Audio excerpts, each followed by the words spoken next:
May power pero ayaw mag-cook. Ayaw umilaw yung cook. Kahit na may laman kaserola, i-press natin, ayaw mag-cook. Ibig sabihin naka-warm yan, hindi umiinit.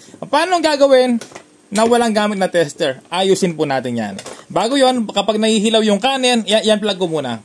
Kapag nahihilaw yung kanin, hindi luto, may tubig pa, ito yung palitan mo. Ang tinatawag na magnetic temperature switch. Nabibili sa online ng halos 45 pesos. Okay, kapag basa yung kanin, malata, yan ang palitan mo. Ito ano, nasa gitna.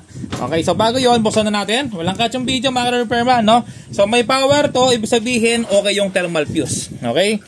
Ito yung thermal fuse. Kapag may power, okay po yan. Kapag walang power, ibig sabihin ay, ito po siya, yung kanyang contact switch. Meron po kasing nag-post sa atin, no? Jet repairman daw, hindi naman magaling, mali-mali mga turo. Yung pong hindi magaling, totoo po yun. No? Hindi po ako marunong sa mga amplifier, TV, hindi ako marunong magbasa ng tester, hindi ako marunong magbasa ng resistor. Totoo po yun, inaamin ko naman. Okay, meron naman tayong pagkukulang at yung pong kaalaman nila, hindi ko alam. Pero, yung kaalaman ko, yung alam ko, hindi nila alam. Okay, sabi nga, walang perfectong tao. Basta't ako po, ma-share ko sa iba yung konting kaalaman, ay malaking bagay na po sa akin na makatulong sa iba. Okay, so bali, ito po, buksan na natin. Make sure, sa lahat po ng ginagawa nyo, ay ina-unplug nyo po yung power cord para safe.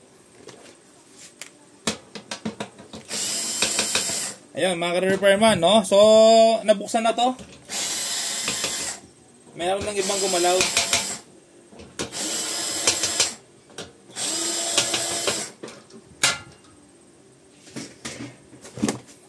Okay, so ito po yung sinasabi kong contact switch sa gilid. Ito. Dapat may contact po kasi yan, yung dalawang wire na yan. Kapag kasi binaba yung push button, binaba to, mag-on dapat yan. Okay, so testerin po natin. Testerin natin. Nagamit tayo ng test. O nga pala, walang tester pala, no? Sige, testerin po natin para may idea po kayo. Ayan na. Etong dalawan na yan, sinasabi ko, kailangan may contact po yan. Yung dalawan na yan. Okay, kapag binaba yung switch. Dalawang wire lang po yan. Okay, magkabila. Tapos, tester, mapapakita ko. Wala pong reading yan, no? Kasi, hindi ko pa siya binababa. Ngayon, baba ko to. Walang reading. Hindi gumagalaw, no? So, extend lang po, continuity. Ngayon, ang gagawin niyo po dito, ganito, kuha kayo ng liya. Yung liya magkabila. Tapos, liyahin po natin, no? Pero bago yun, taas ko ng konti. Konti lang naman. Okay, tapos, liyahin natin. Pasok mo sa gitna. Tapos, liya.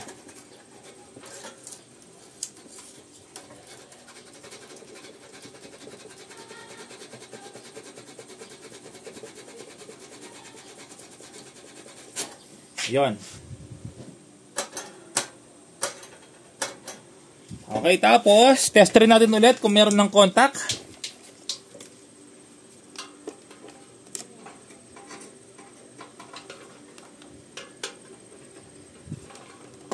Tapos, baba natin to. Ayan, meron na. Meron na po, ibig sabihin may power na yan. Okay?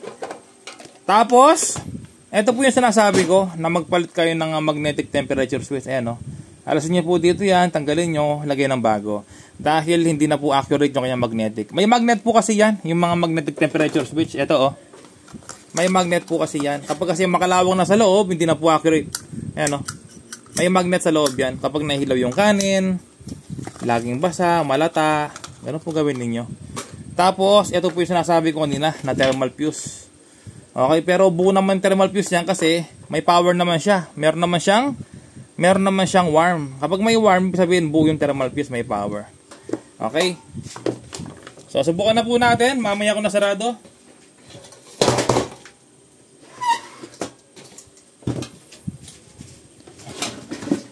Subukan na natin mga repairman, no?